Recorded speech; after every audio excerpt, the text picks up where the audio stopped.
Syllabus सारा बच्चा 99% बच्चा सिलेबस कंप्लीट कर ही लेता है एट द एंड, लेकिन सिलेक्शन कितने परसेंट बच्चे का होता है? सिर्फ 1% बच्चेगा। जो छूट गया उसको छोड़ ही दो। कंपटीशन से अगर बाहर निकलना है, अगर भीड़ से निकल करके कहीं दिखना है तो रगड़ना पड़ेगा, और कोई ऑप्शन नहीं है। किसी के पास कोई ऑप्शन नहीं होता है। सिर्फ उन्हीं बच्चों को फायदा होता है जो सेल्फ स्टडी करते हैं, वरना सब कोई पढ़ लेता है। जब तुम पढ़ रहे होते हो ना, तो वो 5 मिनट तक के लिए सिर्फ चीजें लगती हैं कि तुम्हारे दिमाग में सब कुछ जा रहा है, सब कुछ जा रहा है। जब तक वो चीज दिख रही है तब तक लगेगा कि सब कुछ जा रहा है, लेकिन 15 मिनट के बाद सब गायब। बार बार एक ही चीज को लिख करके, एक ही फॉर्मूला को, एक ही रिएक्शन को 1000 बार लिख लिख के तुम कितनी बार याद कर रहे हो। अस्सलाम वालेकुम everyone, this is me medico Sana Naman, a second year MBBS student in Jawaharlal Nehru Medical College Bhagalpur Bihar. तो यहाँ भी लास्ट का सिर्फ 1 महीना बाकी है, और इस 1 महीने में भी तुम लोग अपनी हर चीज को समेट लेना है। जो कुछ भी तुमने पढ़ा है, जितना भी पढ़ा है, उन सभी चीजों को समेटने का वक्त है। अब जो छूट गया वो छूट गया। अगर कुछ पोर्शन बाकी है, सिलेबस का कोई टॉपिक बाकी है, तो अब उसको छोड़ ही दो। जितने अब तक तुमने पढ़ रखे हैं, कम से कम अब उसे तुम्हें रिटेन करना है, क्योंकि नीट में सिलेक्शन सिर्फ उन्हीं बच्चों का होता है जो पढ़ करके रिटेन करके रखते हैं, वरना पढ़ तो सारे बच्चे ही लेते हैं। सिलेबस तो सब कोई कंप्लीट कर लेता है। सिलेबस के पीछे अगर भागोगे तो नहीं होगा सिलेक्शन। सिलेबस सारा बच्चा 99% बच्चा सिलेबस कंप्लीट कर ही लेता है एट द एंड, लेकिन सिलेक्शन कितने परसेंट बच्चे का होता है? सिर्फ 1% बच्चेगा। क्यों? क्योंकि वो बच्चे रिटेन करके रखते हैं। उन्होंने जो कुछ भी पढ़ा है, उन सभी चीजों को वो मल्टीपल टाइम्स रिवाइज करते हैं। तो अब तुमने जितना भी पढ़ा है, उन सबको रिटेन करके रखने का टाइम आ गया। जो छूट गया उसको छोड़ ही दो। तुम्हारे साथ ही कितने बच्चे होंगे, कितने का सिलेबस कंप्लीट नहीं हुआ होगा, कितनों का सिलेबस तुमसे बहुत पहले कंप्लीट हो गया होगा, ये तुम्हारा हो सकता है अभी हुआ होगा। अभी भी सब एक ही लेवल पर हो। अब देखना ये कि इस टाइम से कौन बच्चा कितना रिविजन कर रहा है। और अभी तो इस टाइम पे सारे बच्चे अपना 100% देने के लिए तैयार हैं। हो गई ना ईद, कर लिए सेलिब्रेट, छठ है, अब नवरात्रि आ रही है, मतलब फेस्टिवल्स चलते रहेंगे, लेकिन तुम्हारी प्रिपरेशन नहीं रुकनी चाहिए। ये 1 महीना ही है तुम लोग के पास, उसके बाद सारे फेस्टिवल्स मनाते रहना आराम से। जितने भी घंटे तुम पहले पढ़ रहे थे, 12 घंटे 13 घंटे, अब टाइम आ गया है कि तुम सब उस ड्यूरेशन को बढ़ाओ। 1 घंटा 2 घंटा जितना बढ़ा सकते हो बढ़ाओ। जब तक नींद ना आए तब तक पढ़ना है, और जैसे ही आंख खुल जाए तब से पढ़ना शुरू कर देना है। मतलब टाइम वेस्ट करने का तो सोचना नहीं है, हॉबीज को भी परस्यू करने का सोचना नहीं है, ये सब कुछ भी नहीं सोचना है। बस जितनी देर तुम्हारी नींद की रिक्वायरमेंट है, 6 घंटा 7 घंटा, बस उतना सो। उसके बाद अपना सारा का सारा टाइम पढ़ने में दो। 1 घंटा 2 घंटा एनफ है एक्स्ट्रा चीजों को करने में, घर पे बात करने में। 1 से 2 घंटा बस। सभी बच्चों का यही टाइम डिसाइड करता है कि उसका सिलेक्शन होगा या नहीं होगा। तुम अब तक यहाँ पहुंचे हो तो मतलब तुमने बहुत सारी जंगें लड़ी हुई हैं। अब बस ये लास्ट का 1 महीना बाकी है। हिम्मत नहीं हारना है, बस मेहनत करनी है। और ये मेहनत तुम्हें कैसे करनी है? तुम्हें सिर्फ पैसिव रीडिंग नहीं लगानी है। रिवीजन करने का मतलब सिर्फ बुक खोल के बैठना नहीं होता है। रिवीजन करना है और अच्छे से करना है, और वो क्वेश्चन प्रैक्टिस करने से करना है। अगर तुम 3 घंटा बैठ करके सिर्फ बुक पढ़ रहे हो, सिर्फ और सिर्फ बुक में रिवाइज करने में दे रहे हो, उससे बेटर है कि अगर तुम 3 घंटा वो क्वेश्चन सॉल्व कर लो, क्योंकि एट द एंड नीट के एग्जाम में जा करके तुम्हें पेपर ही सॉल्व करने हैं, एमसीक्यू ही सॉल्व करना है। तो अभी जो टाइम तुम रिवीजन में दे रहे हो, वो एमसीक्यू सॉल्व करने में दे दो, वहां से रिवाइज करो। अब बात कर लेते हैं टाइम मैनेजमेंट की। तुम सब्जेक्ट वाइज स्लॉट डिवाइड कर लो। मान लो 3 घंटा बायो को देना है, 3 घंटा फिजिक्स को पढ़ना है, और 3 घंटा केमिस्ट्री को देना है। इस तरह से पढ़नी है। 9 घंटा हो गया। फिर 3 घंटा टेस्ट देने हैं। हर दिन अभी हर एक बच्चे को टेस्ट देना चाहिए। जिसके मार्क्स बहुत कम आ रहे हैं, 350 400 आ रहा है, वो 2 दिन पर टेस्ट दे सकता है। बाकी सभी बच्चों को एटलीस्ट हर दिन एक टेस्ट तो देना ही चाहिए, क्योंकि तुम जितना टेस्ट दोगे, तुम देख पाओगे कि तुम्हारी गलती हो कहाँ पे रही है, समझ पाओगे कि कहाँ पे गलत कर रहे हो, कैसे सही कर सकते हो उस चीज को, और अपनी गलतियों को बार बार देखना है। ओके, सो टाइम मैनेजमेंट की बात कर लेते हैं। तो तुम लोग जैसे पढ़ते आ रहे हो वैसे ही पढ़ना है। अभी इस टाइम पे किसी भी तरह का एक्सपेरिमेंट नहीं करना है। 10 लोग की बात सुन करके अपना जो भी पढ़ने का तरीका है उसको चेंज नहीं करना है। बस 14 घंटा 15 घंटा 16 घंटा पढ़ने का टाइम आ गया है, तो उतना घंटा पढ़ना ही पढ़ना है। अब तुम जैसे तैसे ये टाइम अपना जोड़ के लाओ, लेकिन लाओ, इतना घंटा पढ़ना है तो पढ़ना है।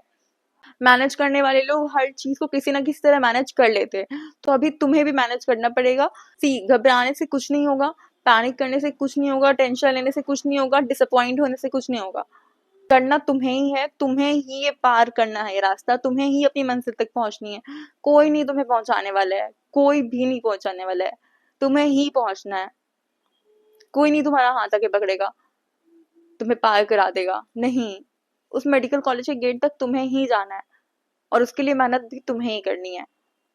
अब तुम सोच लो, इस टाइम पे अपनी हॉबीज को साइड कर दो। तुम्हारे अंदर जितना भी टैलेंट है, अपने उस सारे के सारे टैलेंट को एक किनारे कर दो। कुकिंग में इंटरेस्ट है, छोड़ दो अभी कुकिंग। आर्ट में इंटरेस्ट है, छोड़ दो भी आर्ट। जिम में इंटरेस्ट है, छोड़ दो, सब कुछ छोड़ दो। अपनी लाइफ को बैलेंस तुम बाद में भी कर लोगे, लेकिन अभी जो तुम्हारे सामने है, जिस चीज के लिए तुम इतने टाइम से प्रिपेयर कर रहे हो, जिस चीज के लिए तुम कब से अपने माइंड में बना के बैठे हो कि तुम्हें ये करना है तो करना है, तो अभी वो करने का टाइम आ गया। कंपटीशन से अगर बाहर निकलना है, अगर भीड़ से निकल करके कहीं दिखना है, तो रगड़ना पड़ेगा और कोई ऑप्शन नहीं है। किसी के पास कोई ऑप्शन नहीं होता है। और डिफिकल्टी सबके लाइफ में होती है, सबके लाइफ में, सबकी रास्तों में हर्डल्स आते हैं, बाधाएं आते हैं। किसी की भी लाइफ सिंपल नहीं है। अगर तुम्हें ये लग रहा है कि सिर्फ तुम्हारे साथ ही इतनी सारी मुश्किलें हैं, सिर्फ तुम्हारी साथ इतनी सारी चीजें हो जा रही हैं, तो ऐसा नहीं है। सबके साथ है, किसी के साथ कम, किसी के साथ ज्यादा। बट अभी इस टाइम पे अपनी हर चीजों को समेटना है। जितना पढ़ सकते हो उतना पढ़ना है, अपना पूरा का पूरा 100% देना है कि बाद में कोई रिग्रेट ना रहे कि तुमने अपना 100% नहीं दिया। अब बात कर लेते हैं कि अभी क्या करना और क्या नहीं करना है। अभी हर चीज समेटनी है, जितना पढ़ चुके हो उन सब चीजों को समेटना है। बहुत सारे बच्चे रिवीजन स्टार्ट कर चुके होंगे 1-1.5 महीने पहले से। अगर तुमने अभी तक नहीं स्टार्ट किया है, कोई बात नहीं, अभी भी तुम बहुत कुछ कर सकते हो।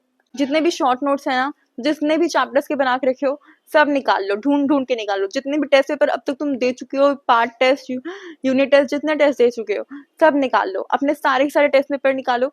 सारे क्वेश्चन, रॉन्ग क्वेश्चन को तुमने सर्कल तो कर रखा होगा, क्रॉस कर रखा होगा, उन सारे अपने रॉन्ग क्वेश्चन को देखो, सही क्वेश्चन को देखो, जो तुमने डाउट में सही कर दिया है, वो सारे के सारे क्वेश्चंस को देखो।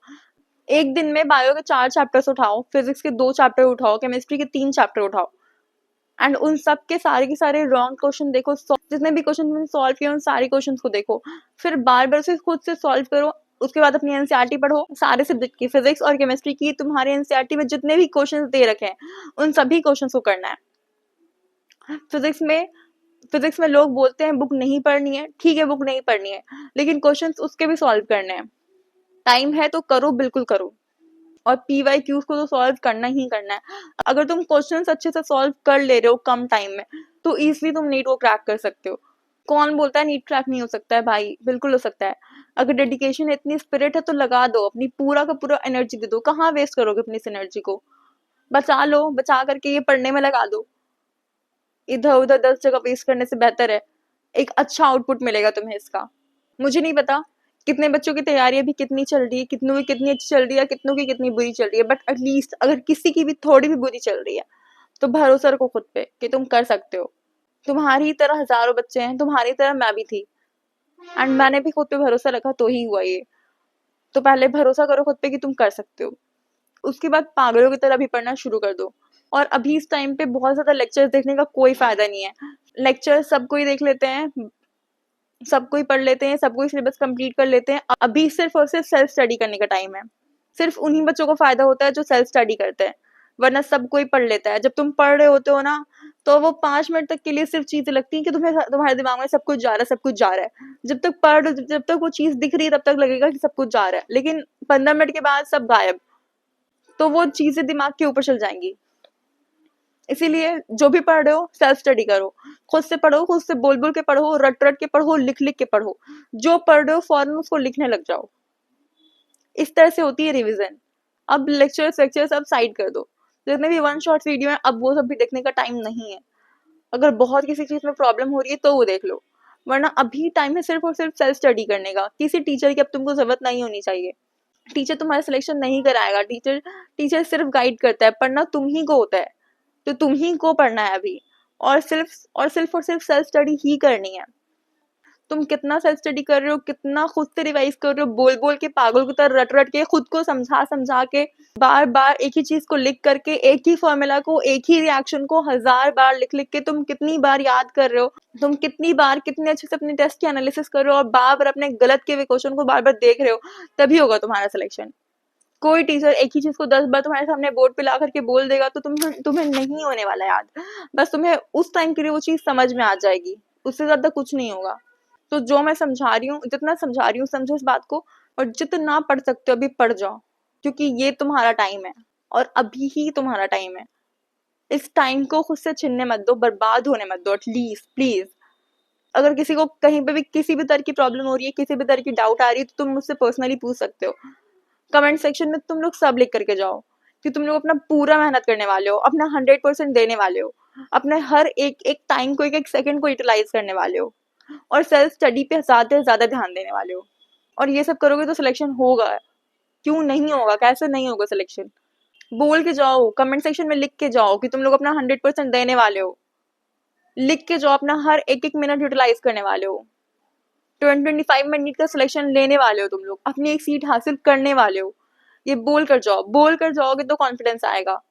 बाद में खुद सोचोगे कि तुमने वहां जाके बोला था, उस कमेंट सेक्शन में तुमने लिखा है ये चीज, और तुम कैसे उसके लिए नहीं मेहनत कर रहे हो।